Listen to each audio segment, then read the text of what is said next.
Hello. So, against my better judgment, I let my cat stay in the room during this live, and she immediately jumps right where you can see her because she's a diva. Totally against my better judgment. So we will see how distracting she is this live. This is Kitty. She was a stray that walked into our house around Halloween time, and I'm allergic to cats. And anyway, she is great because she doesn't bother any of our allergies. So she was just meant to be our pet, and she's a super sweet cat. But I've never had cats before, so because I'm allergic. I'm not a cat person, so it's different, and stuff like this is like so new and unusual to me. So anyway, a minute about the cat. Sorry. Hi, how is everybody doing today? I am so glad to be coming here to you and talking about stuff I really have missed. Being active on YouTube this Lent, I made a decision to kind of take a step back a little bit, but still, provide some content, but nothing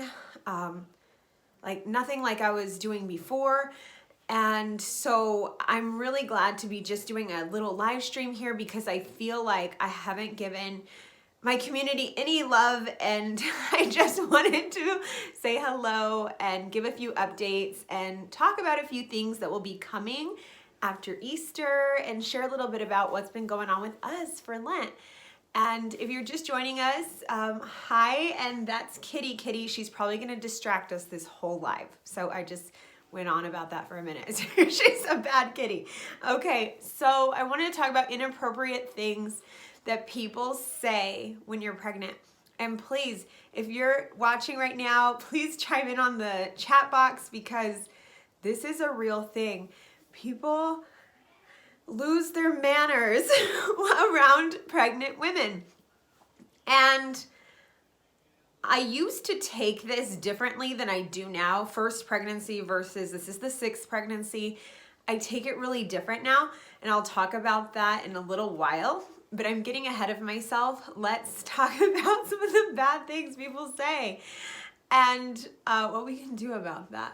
So one of the things that people say to me a lot is, "You're so small. There's no way you're X amount pregnant."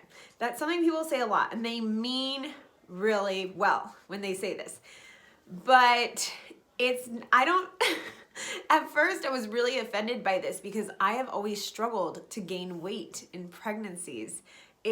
So when people say, "You're so small," it's supposed to be this compliment, but really it's like, "Oh man, you're reminding me of that thing that I struggle with." And so it wasn't really received that way.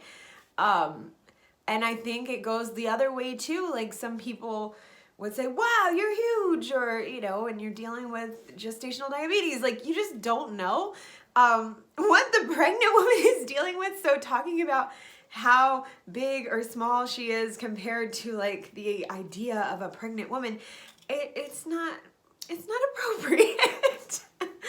Now, like I said, this used to bother me. It doesn't bother me so much anymore.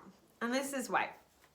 I really come to realize the older I've gotten, the comments that people say reflect more on the person saying it than you.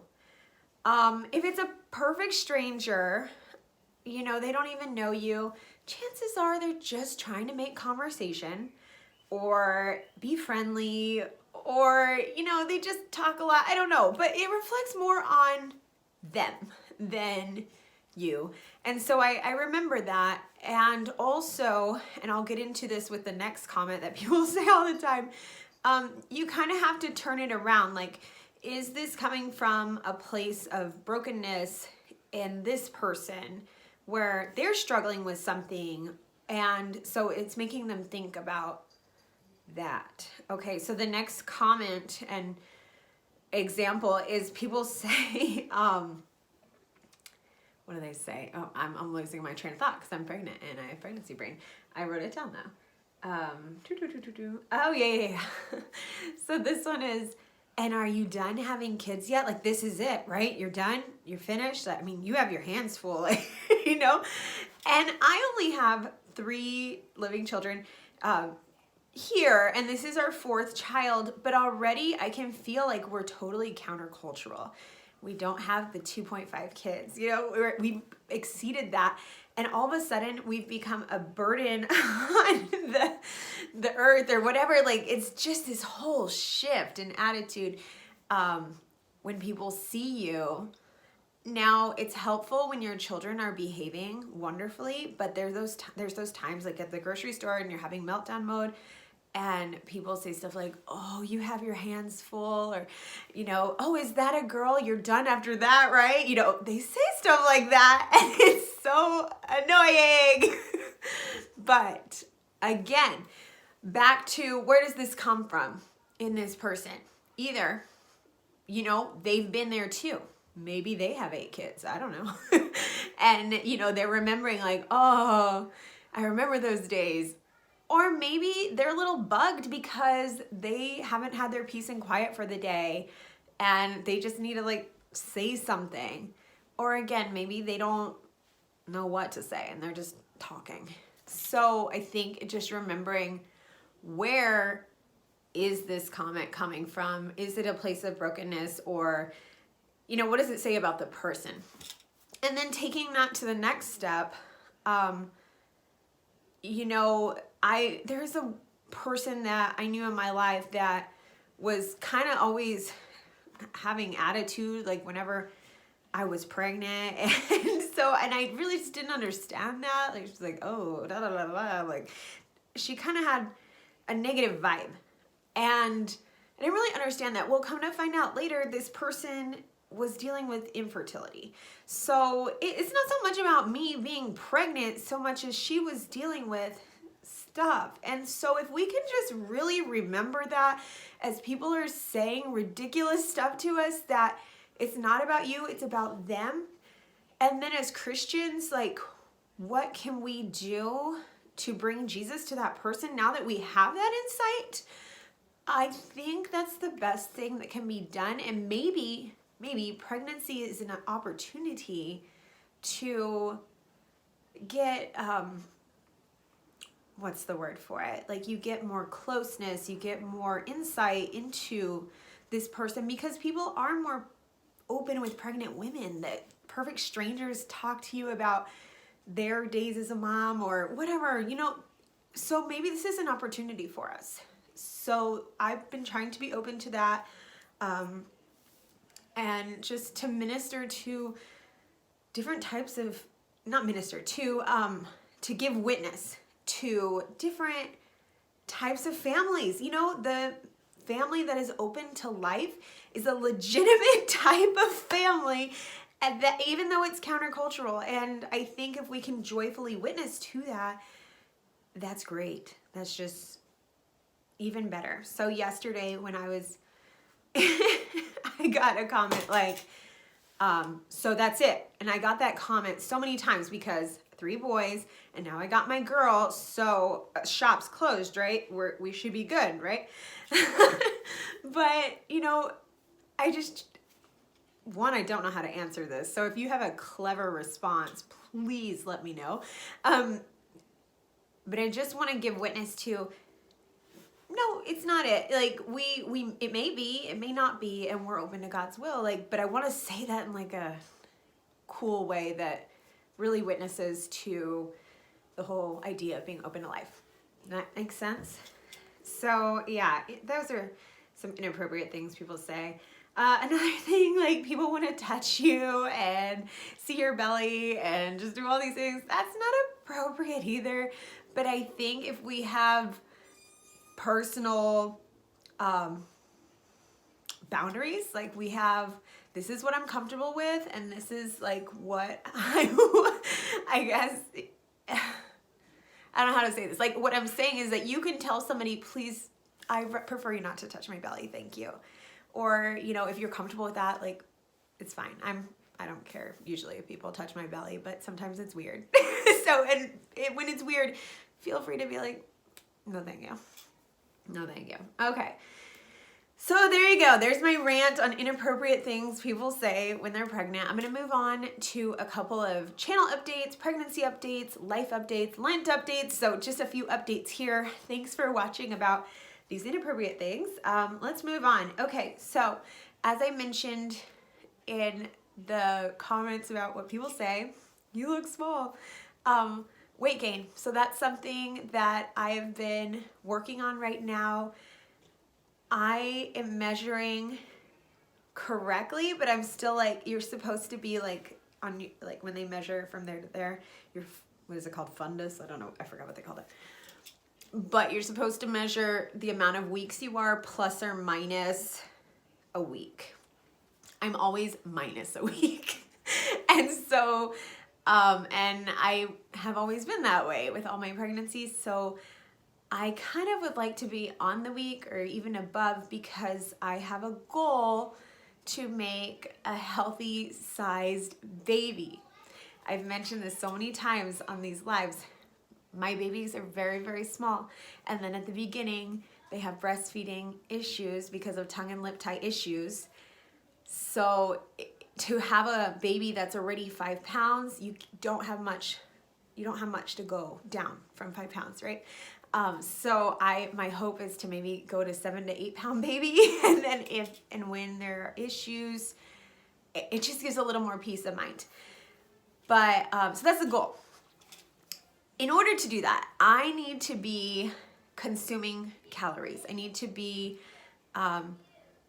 efficient with my energy sources. And the way that I am trying to do this is by adjusting my macros, like being really heavy on protein and fat, and like the more kids you have, the more the measurement is off. That is good to know. That is really good to know. But I've always measured the same, so I'm pretty consistent with all my pregnancies so far, but that is really good to know. Thank you for sharing that. But I'm trying to keep protein and fat really high. I don't know about really high, but you know, I want protein to be the base of every meal, and then get my vegetables and get plenty of healthy fat.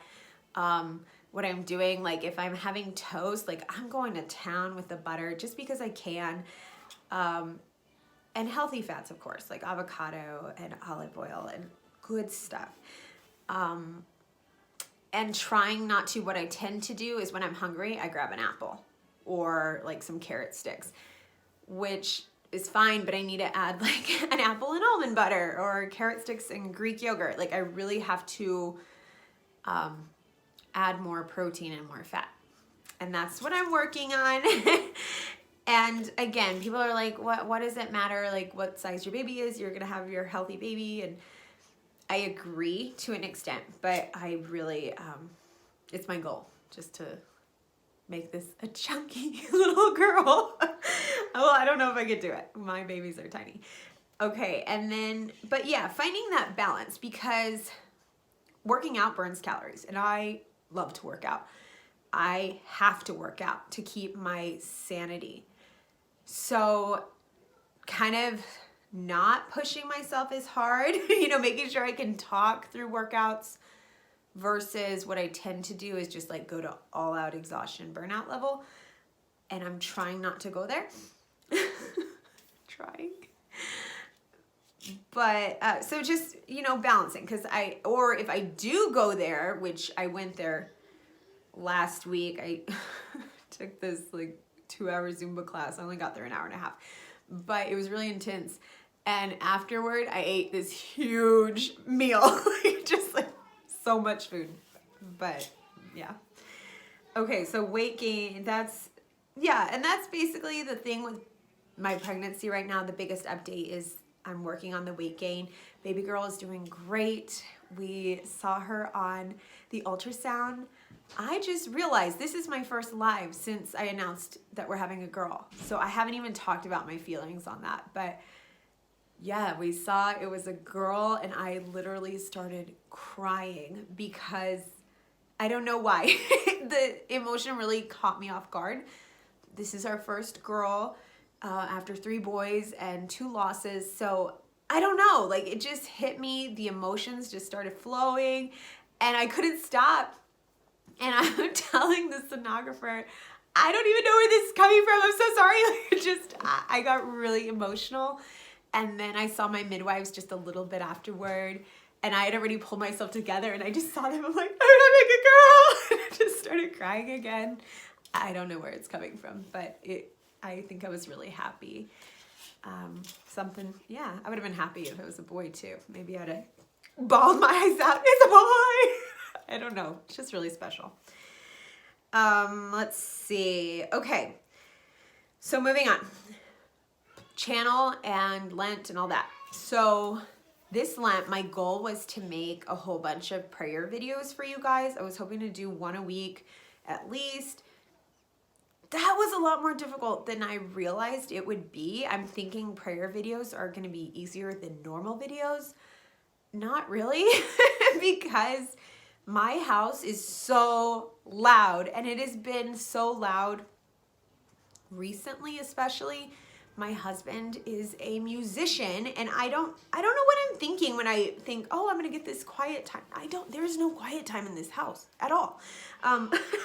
And for the prayer, like for these videos, like I don't really care if there's a little background noise, it's real life. But for the prayer videos, like I really wanted it to be reverent and something people can just click and listen to and pray with and not hear jazz tunes in the back or, kids screaming. So I actually got one done. I stayed up till like 2 in the morning and I did it really late when everyone was in bed. And so that will be coming out on Friday. That's a St. Bridget prayer video.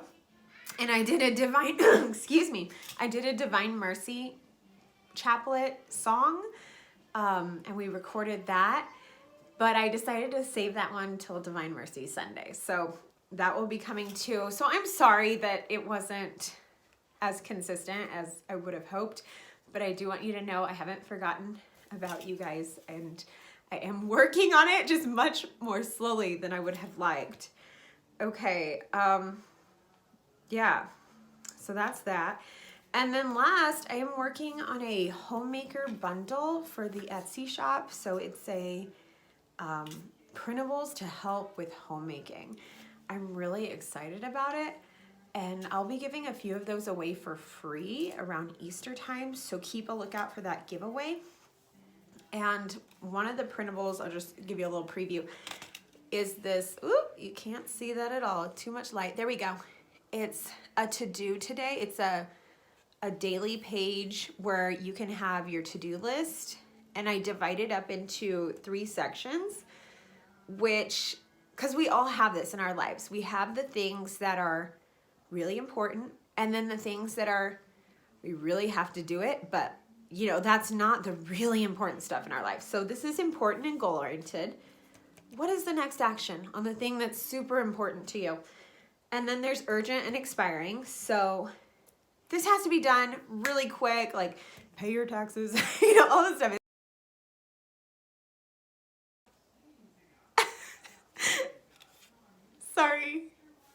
Sorry about that. I just totally paused the video by accident. Okay, so this is urgent and expiring, like it has to happen really soon. And then there's the weeds. Like I gotta do a lot of laundry. Like I don't live here. Like I don't live in the weeds. That's not, that maybe that's what gets me to heaven, but that's not what's fulfilling me necessarily. So the weeds are like, you gotta do it and just get it done. You need to do these, but don't live here. So I gotta make some soup, and everything is done joyfully and with an open heart. But that's how I like to divide my to-do list for massive effectiveness, because if I realize that I have all weeds or all emergencies and there's nothing up here, like nothing that's really important to me, faith or goals like making silly printables like this, things that really give my spirit fire. There's nothing up here. It's not balanced. So I like to see, a few in every category. Sometimes these categories are going to be heavier. We're moms, like that's fine. So I also have a morning offering on there. So every morning you can pray your morning offering, and anything you need for health or fitness right here, anything you need to write for home, God, thank you for. I think gratitude is so vital for keeping that happy heart. And so I always want to be thinking about what I'm thankful for. And then, of course, a spot for meals and a little blank spot for you to write whatever. So this is going to be, I'm going to link it for you guys down below so you can have it for free. But it will be part of the homemaking bundle. This is one of the mini printables. So just want to share that. And last, we recently had a loss in our family. My cousin passed away, and it was kind of tragic and unexpected. And you know, when things like that happen, they just kind of wake you up. And so recently I have been really thinking about what's important and what am I doing right now? Why am I doing it? And does God appreciate that I'm doing it? You know? So in this day and age, it's so easy, and I'm the worst one at it, to just kind of get sucked into media and social media. And, you know, you could just get in that world. So whenever I'm going down that path, I say, well, why am I doing this? You know? And if I have a really valid reason, then great, continue. But most of the time, it's really kept me away from that because life is so short. Life is so short. So go hug everybody that you love really tightly and cherish that time that you have with them. So that's my message for today. And I hope you're doing well. So this is my way of checking in with you guys because you are important to me. And, you know, I have a lot of love for my community. Thank you for being there for me. And I want you to know that you are cared for. And even if I am not fully here in the capacity that I would be typically. Come Easter, you will see some changes to the channel. We're actually getting a new channel name. Some of you have already voted on the colors. And the name is Whole Catholic Living because I realized in this community there are some crunchies, you know, tree hugging type people like myself. But more than that, it's people that care about a balanced life. It's people that care about their family and their faith and their health and their happiness and just all that blended together. So Whole Catholic Living is the new channel, and I'm so excited to launch it, and that will be rebirthed at Easter time. So God bless you. We will see you soon. Take care. Bye.